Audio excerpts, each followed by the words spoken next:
Hello बच्चों, कैसे हैं आप लोग? ठीक हैं? उम्मीद करता हूं कि आप लोग सकुशल होंगे, सही होंगे, स्वस्थ होंगे।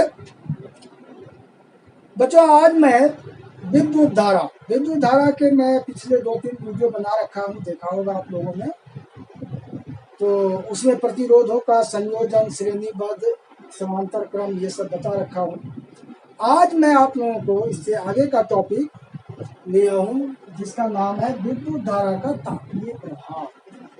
ठीक है बच्चों, आप लोग के मन में उठता होगा कि ये क्या मतलब। एक्चुअली साइंटिस्टों को ये देखने में आया कि जब किसी चालक से, जब किसी वायर से, तार से विद्युत धारा प्रवाहित होती है, तो उस विद्युत धारा के प्रवाह के कारण उसमें ताप उत्पन्न होता है, मतलब गर्मी आती है। सवाल होता है कि ऐसा क्यों होता है? आपके भी मन में होगा कि विद्युत धारा के उसमें फ्लो होने से, प्रवाह होने से वो गर्म क्यों हो जाता है, ताप क्यों उत्पन्न होता है? इसका जवाब है कि जब विद्युत चालक से विद्युत धारा प्रवाहित होती है, तो आप जानते हो, मैं बता रखा हूँ कि विद्युत धारा क्या है? इलेक्ट्रॉनों का प्रवाह है। इलेक्ट्रॉन उसमें प्रवाहित होने लगते हैं। तो एक्चुअली उस तार के अंदर में इलेक्ट्रॉनों के बीच घर्षण होता है, फ्रिक्शन होता है। तो उस घर्षण के कारण उसमें आप जानते हो कि कोई भी दो चीज अगर घर्षण करता है तो ताप उत्पन्न होता है, गर्मी उत्पन्न होती है। तो इलेक्ट्रॉनों के घर्षण के कारण ही उसमें ताप उत्पन्न होता है। ठीक, अब वैज्ञानिकों के दिमाग में आया कि जब ये ताप उत्पन्न होता है तो इस गर्मी से, इस ताप को तो हम अपने काम में यूज कर सकते हैं, इससे कई तरह का मतलब ये कर सकते हैं। तो प्रश्न पूछता है कि विद्युत धारा के कारण या विद्युत धारा के तापीय प्रभाव के दो प्रमुख अनुप्रयोग लिखो। दो तरह का उपयोग लिखो जो विद्युत धारा के इस ताप से किस तरह से इसका हम उपयोग करते हैं। तो साइंटिस्टों ने कहा कि चलो इसके हम दो तरह के उपयोग कर सकते हैं। पहला, विद्युत धारा का प्रभाव। पहले तो हम ये लिख देते हैं कि जब किसी चालक से विद्युत धारा प्रवाहित होती है तो उसमें ताप उत्पन्न होता है,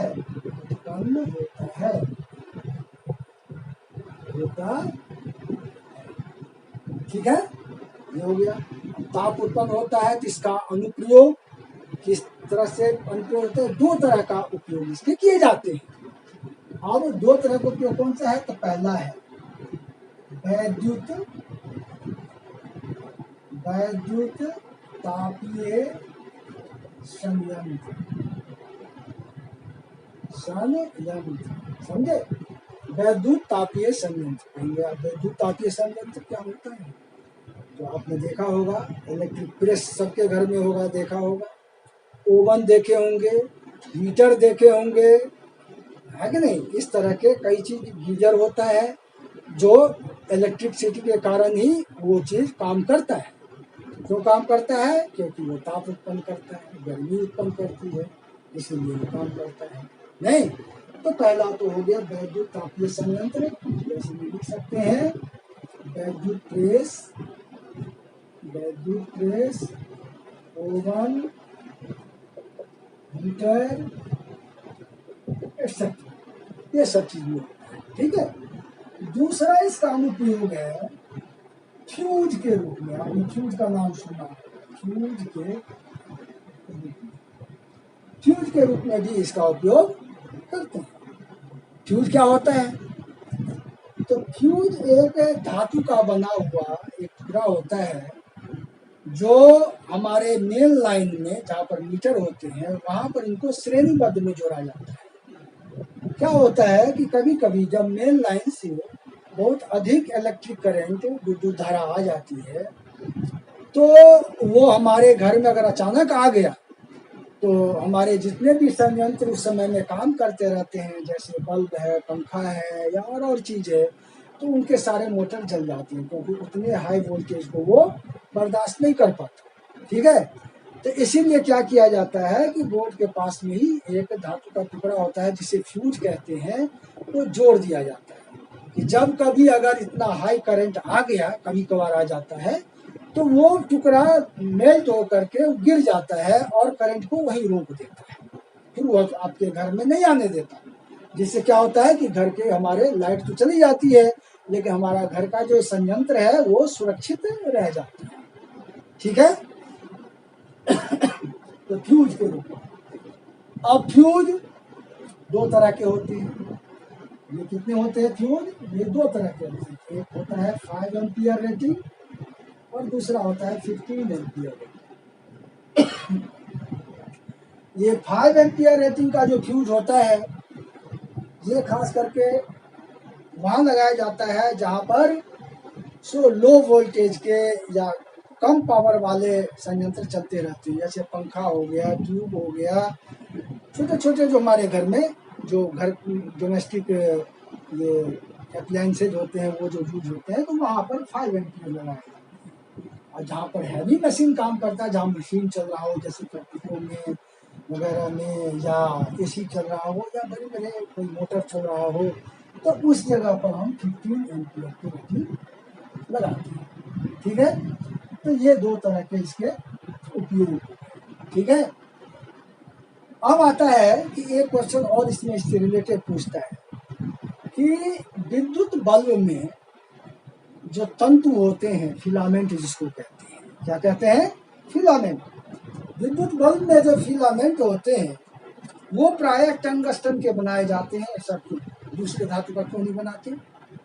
उसमें भी रीजन है। देखिए, टंगस्टन का जो मेल्टिंग पॉइंट होता है, गलनांक होता है, वो होता है 3380 डिग्री सेल्सियस। कितना होता है?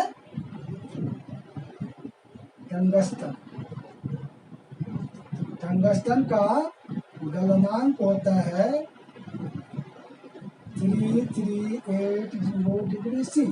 ये काफी हाई टेम्परेचर है, तो ये इसलिए ये बनाया जाता है कि अगर बाय द वे कभी इलेक्ट्रिक करंट ज़्यादा आ गया, विद्युत धारा ज़्यादा प्रवाहित हो गया या ज़्यादा देर तक आता रहा, तो वो गर्म होकर के मेल्ट ना कर जाए। ठीक है, मेल्ट कर जाएगा तो ब्रेक हो जाएगा, टूट जाएगा, बल्ब फ्यूज हो जाता है। तो इसीलिए टंगस्टन का यूज करते हैं कि टंगस्टन का गलनांक काफी हाई होता है, जल्दी ये मेल्ट नहीं करता है, क्योंकि टंगस्टन का वायर जो फिलामेंट आप देखा होगा घर में, जो 100 वाट के, 60 वाट के, जो भी वाट के होते हैं, उसमें जो बड़े पतले पतले तार के वो बने होते हैं, टंगस्टन जुड़े होते हैं। समझ गए ना? तो अगर उसका मेल्टिंग पॉइंट कम होगा तो वो बार बार क्या होगा, मेल्ट करके वो टूट जाएगा, ब्रेक हो जाएगा और बल्ब फ्यूज हो जाता है।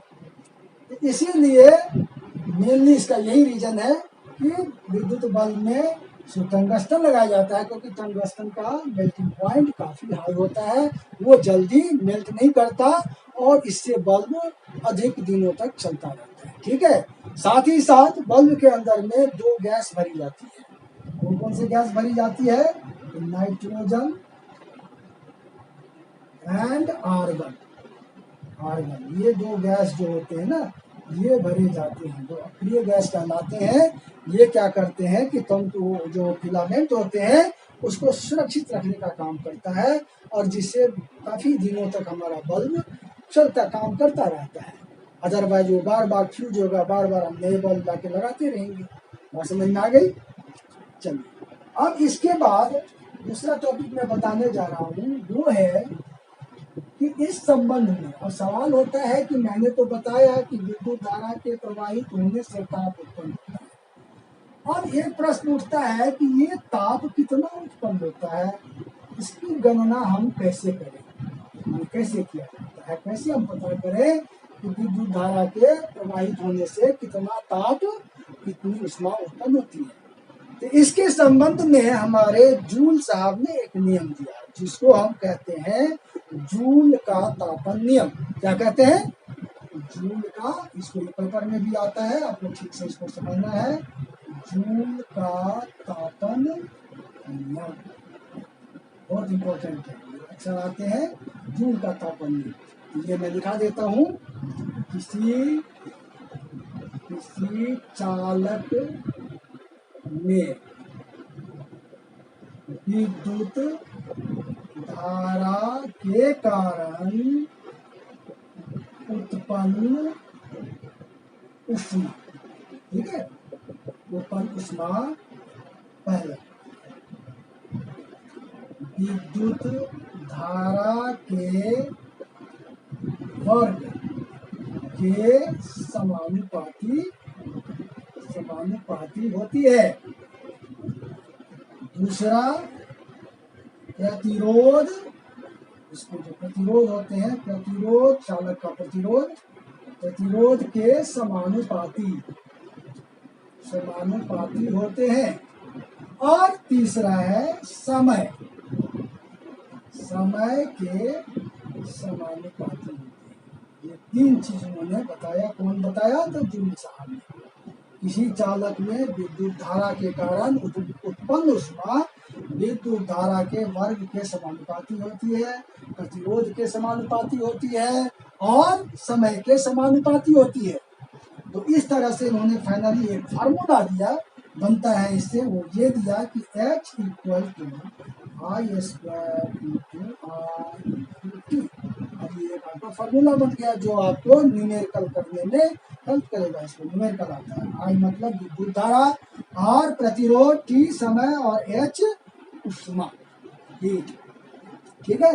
तो इस तरह से जूल के तापमान नियम आप जब पेपर में आएगा तो इसे पूरा आपको इस तरह से लिखना पड़ेगा। ये बहुत आसान है और ये फॉर्मूला बन गया। इस फॉर्मूले पर हम बाकी इसके न्यूमेरिकल इस पर आधारित जो होंगे वो हम करेंगे। अब चलिए, जूल का तापमान नियम हो गया। अब आते हैं, इसका लास्ट टॉपिक है, उसका नाम है वैद्युत क्षमता, ठीक है। उसको क्या कहते हैं? इलेक्ट्रिक पावर, अंग्रेजी में कहते हैं इलेक्ट्रिक पावर, वैद्युत क्षमता, अंग्रेजी में कहते हैं इलेक्ट्रिक पावर, ठीक है। अब इसका भी डेफिनेशन हम दिखा देते हैं हिंदी में कि अच्छा है। जो किसी चालक के द्वारा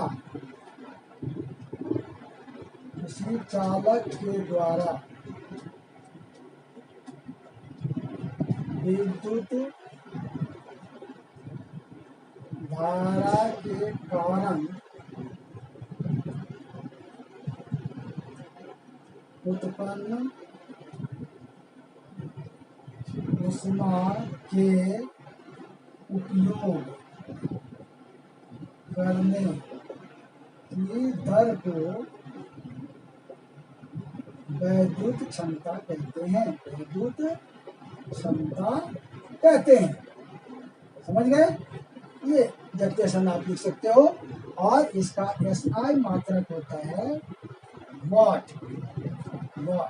अंग्रेजी में लिखते हैं WA, ठीक है। तो किसी चालक में विद्युत धारा के कारण ऊष्मा का उपयोग करने की दर को हम ये कहते हैं वैद्युत क्षमता। इसके फार्मूले 3 हैं। P = है V × I, P = है I² × R और P = है V²/R। देखिए, ये 3 फार्मूले हैं। अब ये तीनों फार्मूले आपको न्यूमेरिकल में यूज होगा। तो जिस न्यूमेरिकल में जिस फार्मूले को आपको जरूरत है, आप इसके हिसाब से फार्मूले यूज कर सकते हैं, ठीक है। इसका SI मात्रक समझ गए, वाट होता है। इसका गीगर यूनिट होता है किलोवाट। गीगर यूनिट क्या होता है? किलोवाट। तो ऑब्वियसली है किसी भी चीज का, अगर वो वाट है तो गीगर जो होगा उसको किलोवाट है। तो इस तरह से आप विद्युत क्षमता को आप परिभाषित कर सकते हैं, उसको लिख सकते हैं। और आखिरी है विद्युत एनर्जी, विद्युत ऊष्मा। वैद्युत ऊष्मा को हम E से लिखते हैं और E = होता है P × T। इसका न्यूमेरिकल बहुत इंपॉर्टेंट है इसके बेस पर। एनर्जी जो कैलकुलेशन होता है उसको हम P इंटू T से कैलकुलेट करते हैं। न्यूमेरिकल जब बताएंगे तो उसमें बताएंगे, ये आपको ध्यान रखना है। P इंटू Q होता है और इसका SI यूनिट होता है, एनर्जी का SI यूनिट ये होता है kWh, kilowatt hour, kilowatt hour. और इस वैद्युत ऊष्मा का वैद्युत जो ये यूनिट है, इकाई है, वैद्युत इकाई और SI यूनिट, इन दोनों में एक रिलेशन है। 1 किलोवाट आवर, 1 किलोवाट आवर को 3.6 इंटू 10⁻62। ये भी अक्सर पूछते हैं कि क्या रिलेशन है व्यापारिक मात्रक और SI मात्रक। ये व्यापारिक मात्रक है किलोवाट आवर, क्योंकि हमारे घर में जो बिजली के बिल आते हैं वो इसी किलोवाट आवर में होते हैं। व्यापारिक मात्रक और SI मात्रक भी ये रिलेशन है। तो इस तरह से आपका विद्युत चैप्टर आज हमने खत्म कर दिया। ये पूरा टॉपिक हमने कवर कर दिया है। उम्मीद करता हूँ कि आप लोगों को समझ में आया होगा। थोड़ा सा एक बार दो बार आप देखोगे तो हर टॉपिक को हम बड़ा सरल भाषा में सब बताने का कोशिश किया हूँ कि आपको सबको समझ में आ जाए। ठीक है, फिर भी अगर कोई दिक्कत हो तो फिर आप कमेंट करना, मैं आगे बताने का समझाने का कोशिश करूँगा। ठीक है, अब हम अगले वीडियो में नए चैप्टर के साथ फिर मिलते हैं। लाइक करना, शेयर करना और सब्सक्राइब करना।